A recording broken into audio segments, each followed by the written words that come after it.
Okay, so while this video is going to be about the current healthcare debate, I need to bring some other subjects into it, all insurance related, to kind of get it all put in perspective, and you'll see it'll all make sense when it's all said and done. The two words that you will hear the most of are knowingly and willingly. Okay, first of all, let's talk about some other insurances. Let's say you knowingly and willingly decided to buy a car like a Mercedes or a BMW or a Maserati or a Lamborghini over a Ford or a Chevy. Okay, you are obviously well aware that because those cars are much more expensive and therefore will cost more to replace, must cost more to repair, you know walking right into it that you're going to pay a much higher premium for your car insurance, right? Right. Okay. Let's take that over to homes.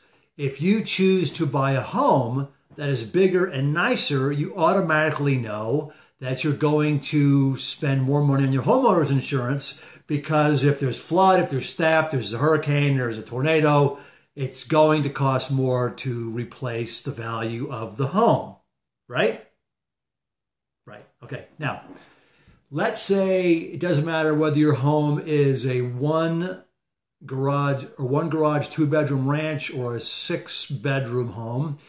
If you have a wood roof instead of a composite roof, you absolutely know and are willing to accept the fact that your homeowner's insurance is going to cost you more, because the wood roof is more susceptible to catching fire, therefore potentially burning down your home and everything that's in it.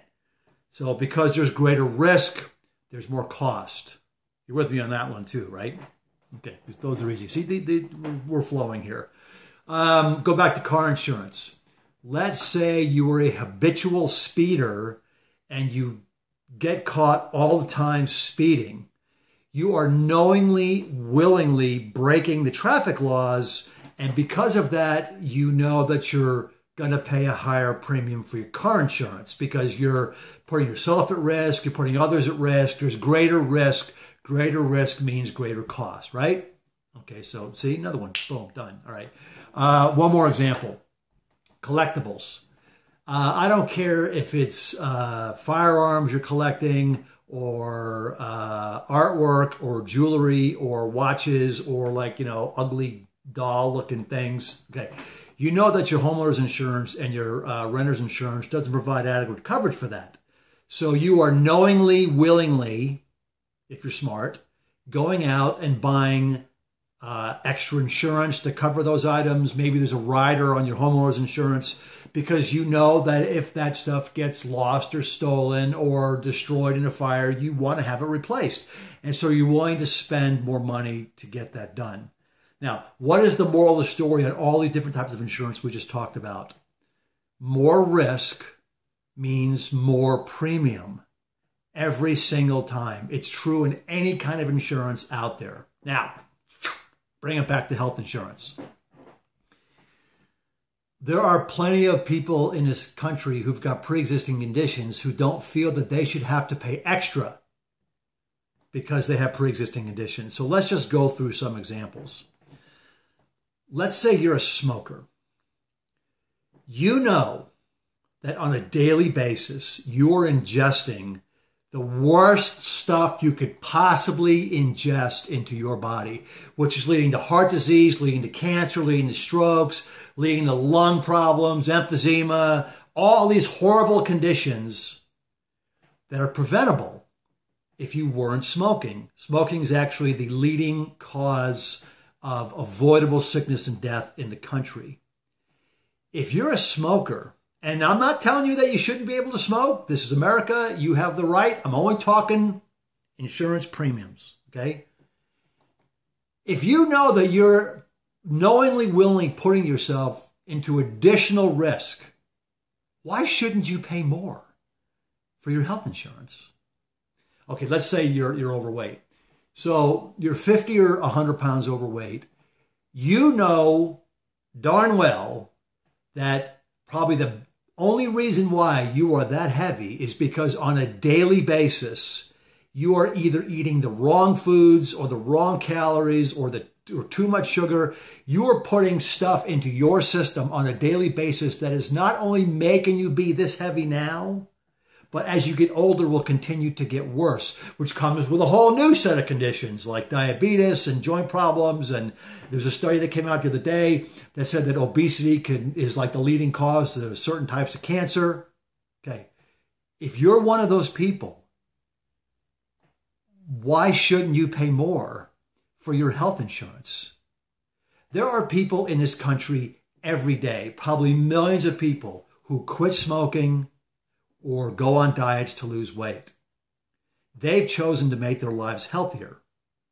Why should you have lower premiums like them? Let's go another step. Let's say you're an overweight smoker with high blood pressure, which means you're on the stage 1 of ticking time bomb.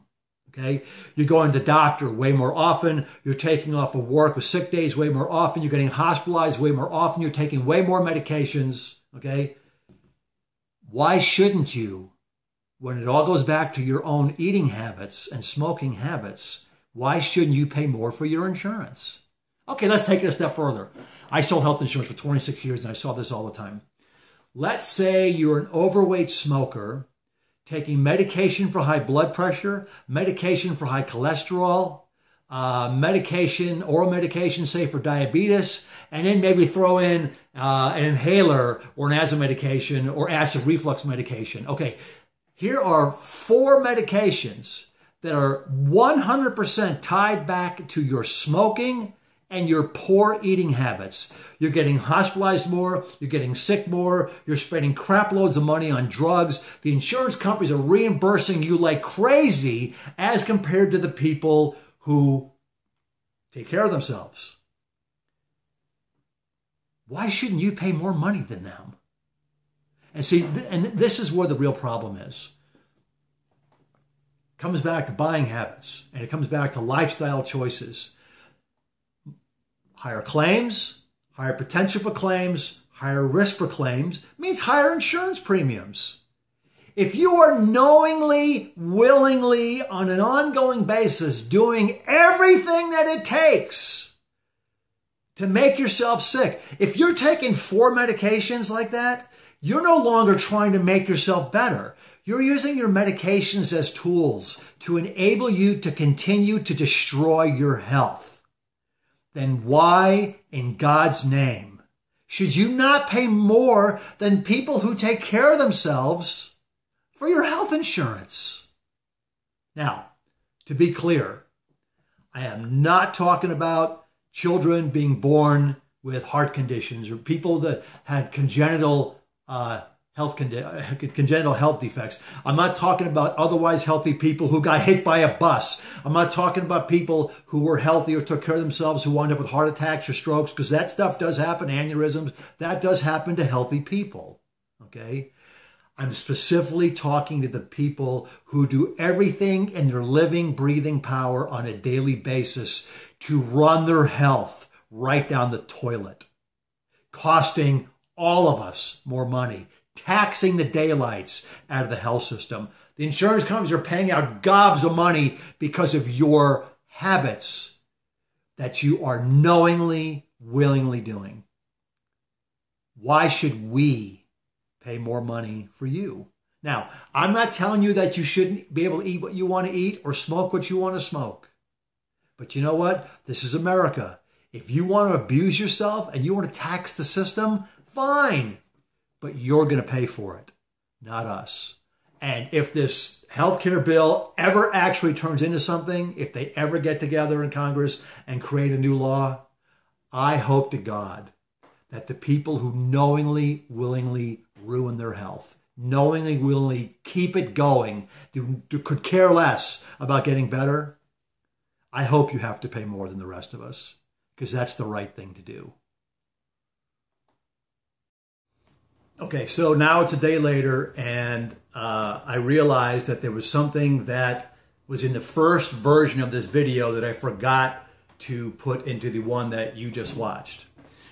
At the end of the original part of this video that you just got done watching, I stated very specifically, watch and see how people will ask me questions like, what about children who are born with health conditions? What about people who get hit by buses? What about people who took care of their health and got sick anyway? Are you saying that they should pay extra money for their pre-existing conditions too? Even though I specifically stated, as you already saw, that I said that these people are not the people I'm talking about. I am talking about the people who knowingly, willingly do things on a continual basis to destroy their health. Now, you saw me say it a couple minutes ago. You're just watching me say it again. How much do you want to bet people continue to ask me, what about people that are born with conditions? What about people that get hit by a bus? What about people who get hit by a car? What about people who didn't do things to make themselves sick but got sick anyway? Watch. It's going to happen because people don't pay attention before they start to run their mouths. Watch and see.